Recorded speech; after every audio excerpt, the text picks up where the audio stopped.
Здравейте, любители на здравето и здравословния живот! Отново наближава времето в годината, което хиляди хора избират, за да си направят едно пречистване чрез 10-дневния джитен режим.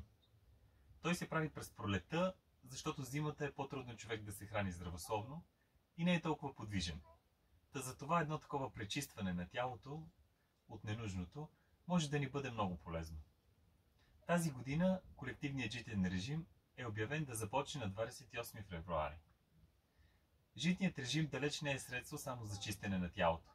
И много хора вече са се убедили в силата и способността на режима да ни помогне да успокоим нервната си система, да надникнем по-дълбоко в себе си и да открием разрешение на различни емоционални и ментални противоречия. Да изчистим съзнанието си от ненужни мисли, проблеми и страхове.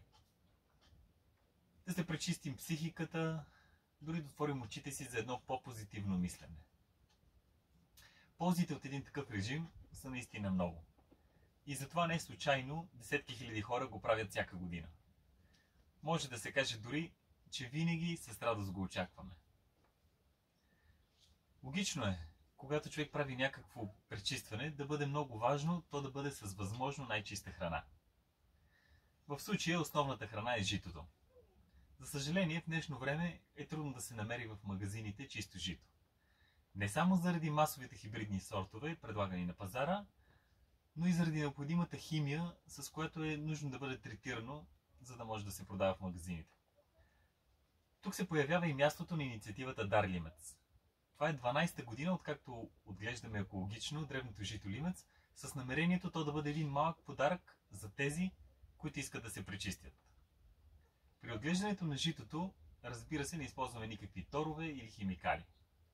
Но и друго много важно нещо за чистотата и качеството на зърното е срокът за след премахването на люспите. Лабораторни изследвания показват, че голяма част от полезните свойства и вкусовите качества на лимеца се запазват само за няколко седмици след премахване на люспата му. От Дар Лимец се стараем винаги да лющим лимеца непосредствено преди режима, за да бъде най-пресен и полезен. И може би това обяснява и мистериозният въпрос, който много хора ни задават, а именно защо този лимец е по-различен като вкус от закупените в магазина. Ще споделя и за още един вид чистота, която на някои хора може би ще им прозвучи малко въображаема, но аз съм се убедил многократно, че тя е също толкова съществена.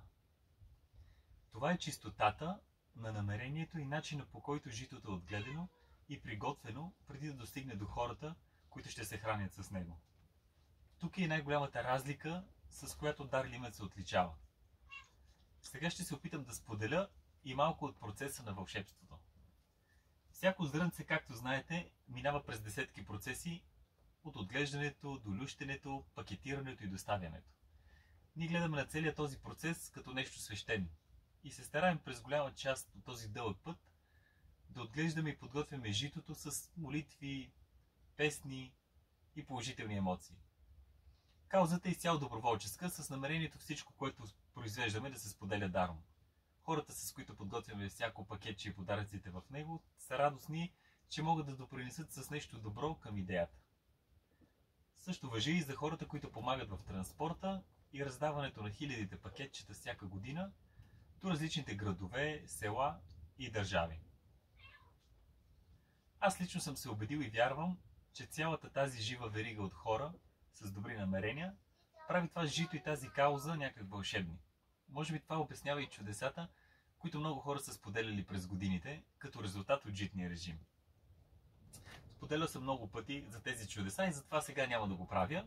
По-скоро ще ви оставя сами да си откриете вашето чудо и ако решите след това да го споделите с нас.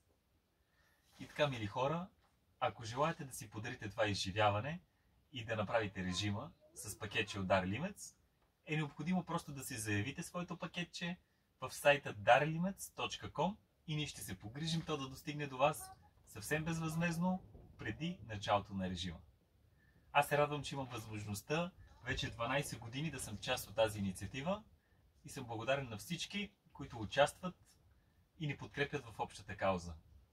Да бъдем малко по-здрави и малко по-добри. Благодаря ви!